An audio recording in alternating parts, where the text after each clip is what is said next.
जय हिंद साथियों। स्वागत है आप सभी का हमारे पढ़ाई के यूट्यूब चैनल पे। मैं आरवी सर। हम लोग डेली जो मैथ के 5 सुपरसीज के क्वेश्चन को इस पढ़ाई पे देखते हैं। आज उसी के हम लोग 77 पार्ट को देखेंगे, जो कि आपके किसी भी परीक्षा के एग्जाम दृष्टि से बहुत ज़्यादा महत्वपूर्ण होने वाला है। और आप जानते होंगे कि जो यूपी पुलिस का एग्जाम हुआ है उसमें आपके सारे के सारे क्वेश्चन सुपर 5 से फंसे हुए थे। तो आगे भी आने वाला जो सुपर आपका यूपी पुलिस या फिर जो एनटीपीसी रेलवे की कोई भी एग्जाम हो, यहाँ सुपर 5 से जरूर डेली क्वेश्चन आएंगे। इसमें आपको कोई दिक्कत नहीं होने वाला। अगर आप डेली बस सुपर 5 को ही देख लेंगे तो मैथ से आपकी कोई भी दिक्कत होने वाला नहीं है। ठीक है, आज का पहले सीरीज का क्वेश्चन है। क्वेश्चन क्या है? बोला है साधारण ब्याज पर 20 वर्षों में एक राशि 4 गुनी हो जाती है। कि 20 वर्ष में कितनी गुनी हो जा रही है? 4 गुनी हो जाती है। बोला है ब्याज की रेट क्या है, ब्याज की दर क्या है। देखिए, 20 वर्ष में 4 गुनी होती है, यानी कि जो प्रिंसिपल होगा और मिश्रधन होगा, ठीक है, अमाउंट होगा। मतलब 1 रुपया से 4 रुपया होने का मतलब है 4 गुनी का मतलब 1 रुपया से 4 रुपया हो गया होगा। तो रेट ब्याज कितना बढ़ा होगा? क्योंकि सर 1 रुपये पे 4 रुपया हुआ तो 3 रुपया ब्याज बढ़ा। कितने पे कहोगे सर? 1 रुपया पे। परसेंटेज की बात करते हैं तो 100 से आप गुणा कराते हैं, ठीक है। तो आपका टोटल कितने परसेंटेज बढ़ गया भाई? 300% बढ़ गया। कितने परसेंटेज? 300%। ठीक है।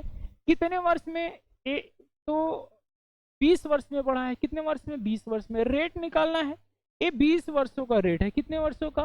20 वर्षों का रेट है। तो हमको 1 वर्ष का रेट चाहिए, तो 20 से क्या करें? भाग करेंगे। 1 0 से 0 कंप्लीटली कट जाएगा। फिर 15 में 2 से भाग करें, सॉरी 30 में 2 से भाग करेंगे, 15%। यानी कि जो रेट रहा होगा आपका, कितना परसेंट रहा होगा? क्योंकि सर 15% रेट रहा होगा। ठीक है। तो ऑप्शन की अगर बात करेंगे तो ऑप्शन नंबर बी एकदम सही जवाब हो जाएगा इस क्वेश्चन का। ठीक है, समझ गए? एक बार फिर समझ लीजिए। 1 रुपया से 4 रुपया हो रहा है, 4 गुने का मतलब 4 रुपया हो गया। कितना ब्याज बढ़ा? कितने पे? 1 रुपया पे। और कितने परसेंटेज के लिए 100 से गुणा करेंगे? कि 20 वर्षों का 300%, तो 1 वर्ष के निकालने के लिए 20 से क्या करेंगे? भाग कर देंगे। तो जो आंसर हो जाएगा आपका कितना हो जाएगा? 15%। एक जवाब हो जाएगा। ठीक है, चलिए बढ़ते हैं आगे। क्वेश्चन नंबर 2 देखते हैं। क्वेश्चन नंबर 2 क्या कह रहा है आपका? क्वेश्चन नंबर 2 कह रहा है, बोला है 7 क्रमागत धनात्मक पूर्णांकों का औसत जो है 126 है। 7 क्रमागत धनात्मक पूर्णांकों का औसत 126 है। ठीक है, इनमें से छोटी पूर्णांक क्या होगी? क्रमागत धनात्मक पूर्णांक है, यानी कि तो 126 है। बोला है छोटी पूर्णांक क्या होगी? 7 नंबर है, 7 नंबर। ठीक है, ये 7 नंबर है। औसत जो होता है मिड टर्म का होता है औसत। ये वाला औसत होगा आपका कितना है? ये पॉइंट 126 है। और क्रमागत संख्याएं हैं तो क्रमागत संख्याओं में एक एक का अंतर होता है। छोटी संख्या पूछ रहा है, इधर आएंगे तो कम होगा, 125 हो जाएगा। फिर होगा यहाँ पे 124, एक और कम होगा तो 123 हो जाएगा। अगर आपसे बड़ी पूछता है तो इधर आएंगे 127 हो जाएगा, इधर जाएंगे 128 हो जाएगा, और ये 129 आपका हो जाएगा। ठीक है, कभी कभी पूछ लेता है कि बड़ी और छोटी संख्याओं का योगफल क्या होगा, और छोटी संख्याओं का। तो आपसे यहाँ पे पूछा गया है कि सबसे छोटी संख्या क्या होगी? तो सबसे छोटी जो संख्या होगी 123 होगी। 123 कौन सा आंसर हो जाएगा? एक ऑप्शन नंबर सी एकदम सही जवाब आपका हो जाएगा। ठीक, क्रमागत संख्या की सब में एक एक का अंतर। यही क्वेश्चन मान लो कल को क्वेश्चन दे दे कि बोले कि 3 सम संख्याओं का औसत, आपका 3 सम संख्याओं का औसत अगर मान लीजिए आपसे बोल दे 18 है। 3 क्रमागत सम संख्या, सम संख्या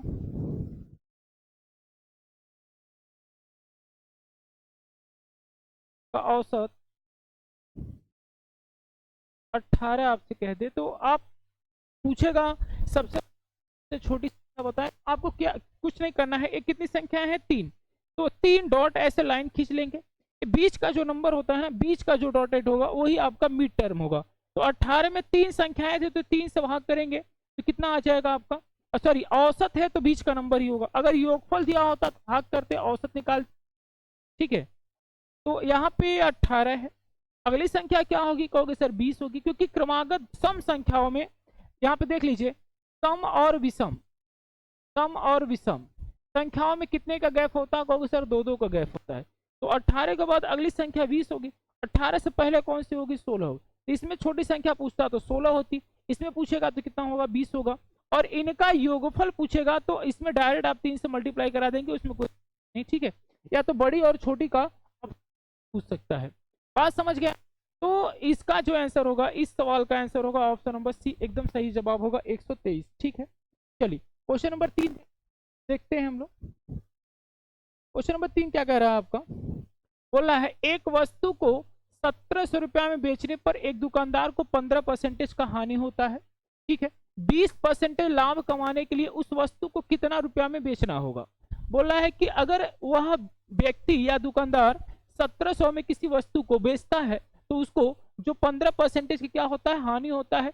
20% लाभ कमाने के लिए कितना में उसको बेचना चाहिए? तो देखिए पहली बात, अगर मान लीजिए ACP है और ASP है, ठीक है, बेच रहा है 15% का हानि हो रहा है, यानी कि 15 की फ्रैक्शन होती है 3/20, 20 रुपया की वस्तु पर 3 रुपया की हानि होगी, यानी 17 में बेच रहा है। कितने बेच रहा है? 17 में।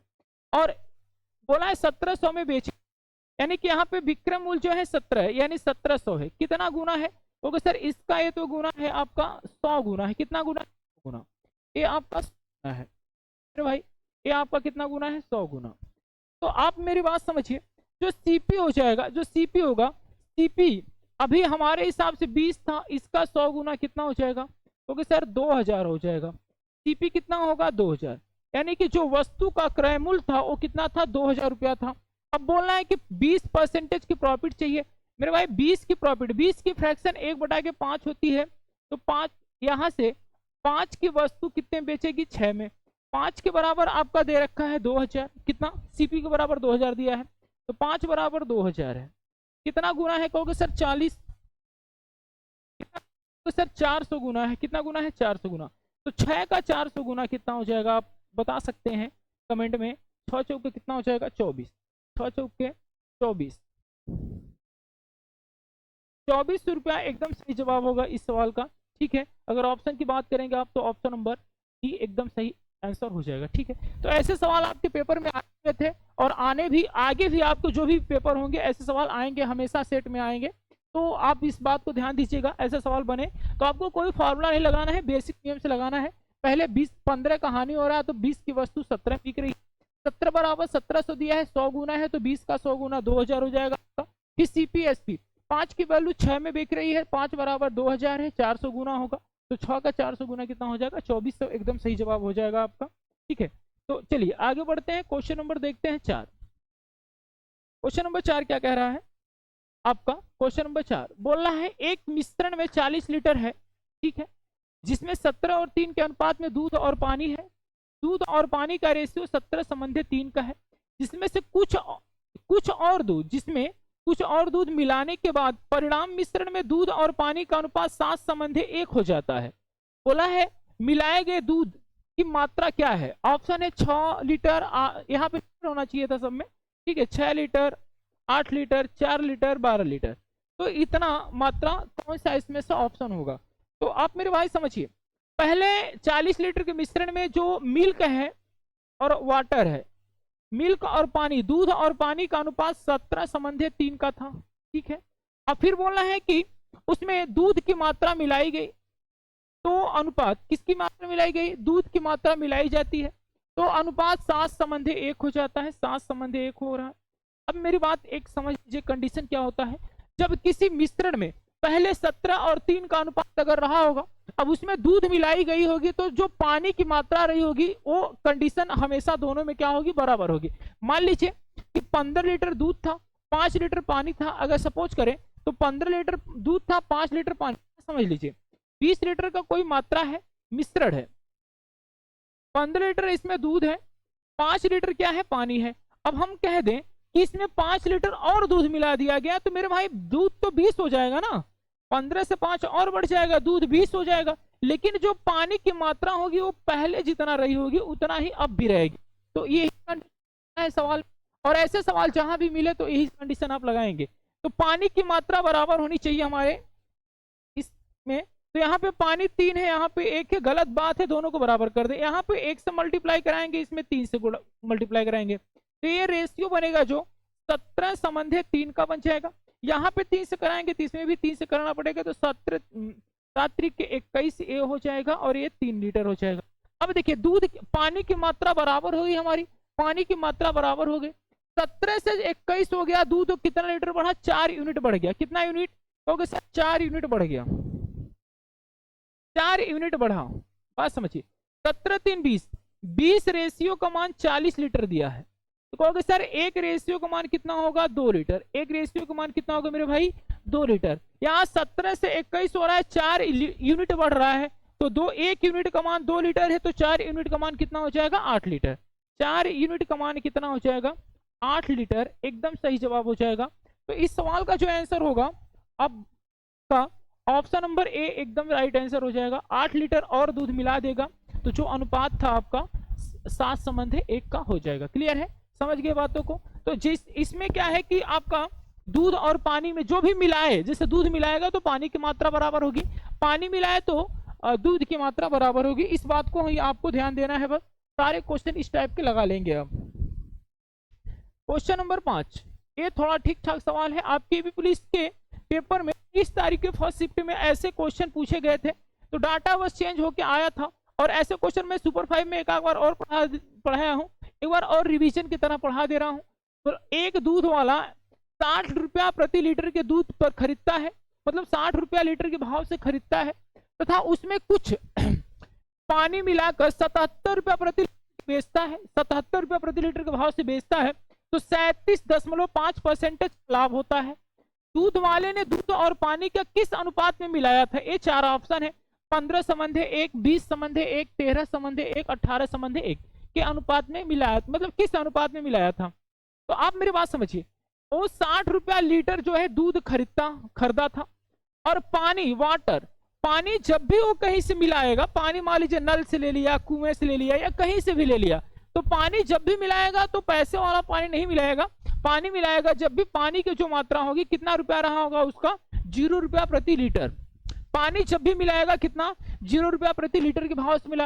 अब बोला है कि बेचने पर 77 रुपया प्रति लीटर के भाव से बेचने पर 37.5 का फायदा होता है। भाई 8 रुपया की वस्तु 11 में बेच दिया, 37.5 का मतलब क्या हुआ, इसकी फ्रैक्शन होती है 3/8, यानी हर 8 रुपया पे 3 रुपया का फायदा कमा दिया। 11 बराबर दिया है 77 सेलिंग प्राइस, ठीक है। तो मेरे भाई 11 बराबर 77 है, कितना गुना है 11, कहोगे सर 7 गुना है, तो ये जो सीपी रहा होगा कितना होगा, 8 7 56, कितना रहा होगा, 56, ठीक है, 8 7 56। तो यहाँ पे जो 56 रुपया रहा होगा, एलिगेशन लगाएंगे हम लोग, ठीक है, यहां से घटाएंगे 6 हो जाएगा, यहां से घटाएंगे 56 होगा, 2 से काटेंगे, लग रहा है 2 से काटेंगे तो ये 23 बार में कट जाएगा, 2 से काटेंगे तो ये 3 बार में कट जाएगा, 23 संबंधित 3 के अनुपात में मिलाएगा। ऑप्शन थोड़ा गलत हो गए हैं, ठीक है, एक ऑप्शन बढ़ा लीजिएगा ई वाला, ठीक है, 23 संबंधित 3 के अनुपात में मिला करके वो बेचेगा, 23 संबंधित 3 के अनुपात में मिला करके बेचेगा, क्योंकि यहाँ पे 8 7 56 होगा, तो यहाँ पे 56 में से सॉरी कुछ तो गलत हो रहा है, रुक जाइए 1 मिनट, 60 और 56 का अंतर 4 होगा, 1 मिनट रुक जाइए थोड़ा सा, यहाँ पे 4 यूनिट का अंतर है, यहाँ पे 56 का, तो 4 1 कम 4, 4 चौके 16, 14 संबंधी 1 का अनुपात होना चाहिए। ऑप्शन में तब भी गलत है, 14 संबंधी 1 सही है। अब इसको 14 संबंधी 1 कर लीजिएगा,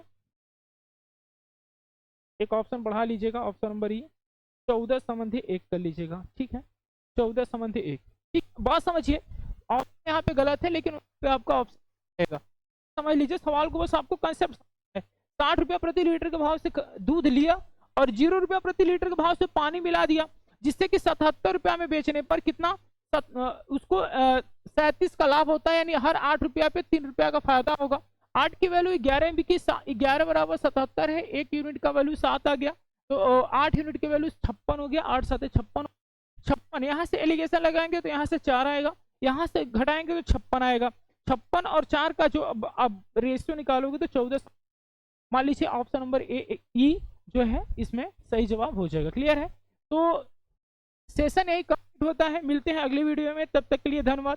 अगर वीडियो अच्छा लगे आपको तो वीडियो को ज़्यादा से ज़्यादा आप शेयर करिए और लाइक करिए और कमेंट करके जरूर बताइए कि आपको कैसा लगा। ठीक है।